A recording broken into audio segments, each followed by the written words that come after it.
যে নারী রান্না করার সময় তিনটি কাজ করবে ওই নারীর কপাল খুলে যাবে। আল্লাহ পাক রব্বুল আলামিন ওই নারীকে সম্পদশালী বানিয়ে দিবেন। আল্লাহ পাক রব্বুল আলামিন ওই নারীর ঘরে বরকত নাজিল করবেন। ওই নারীর ঘরে আল্লাহ পাক রব্বুল আলামিন রহমত নাজিল করবেন। অনেক মা বোনেরা এখন কিন্তু সংসারের ভিতরে সুখ চান, শান্তি চান, ঘরের ভিতরে রহমত চান, বরকত চান। বিশেষ করে যে সমস্ত নারীরা সংসারে বরকত চান তারা কিন্তু অবশ্যই এই তিনটি কাজ করবেন। দেখবেন আপনার ঘরের ভিতরে শান্তি আসবে এবং আপনার রান্না সুস্বাদু হবে এবং আপনার রান্না যারা খাবে তারাই আপনার প্রশংসা করবে। আমরা অনেকেই কিন্তু নিজের প্রশংসা শুনতে চাই এবং অনেকেই আমরা ঘরের ভিতরে বরকত চাই, রহমত চাই।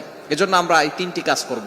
নাম্বার 1, 1 নাম্বার হচ্ছে আপনি যখনই রান্নাঘরে প্রবেশ করবেন তখন আপনি সালাম দিবেন।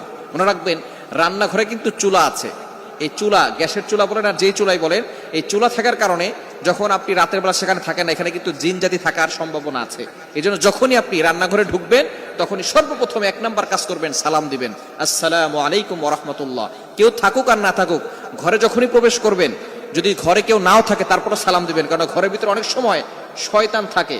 আপনার সালাম দেওয়ার কারণে সেই শয়তান সেখান থেকে বের হয়ে যাবে। শয়তান আপনার ঘরের ভিতরে আর বসবাস করতে পারবে না, সেখান থেকে শয়তান বের হয়ে যাবে। আল্লাহ পাক রব্বুল আলামিন নিজে বলে দিয়েছেন, কোরআন খুলেন, আল্লাহ পাক রব্বুল আলামিন বলছেন 18 নম্বর পারা 17 নম্বর পৃষ্ঠার 13, 14, 15 নম্বর লাইন, সূরাতুন নূরের 61 নম্বর আয়াত।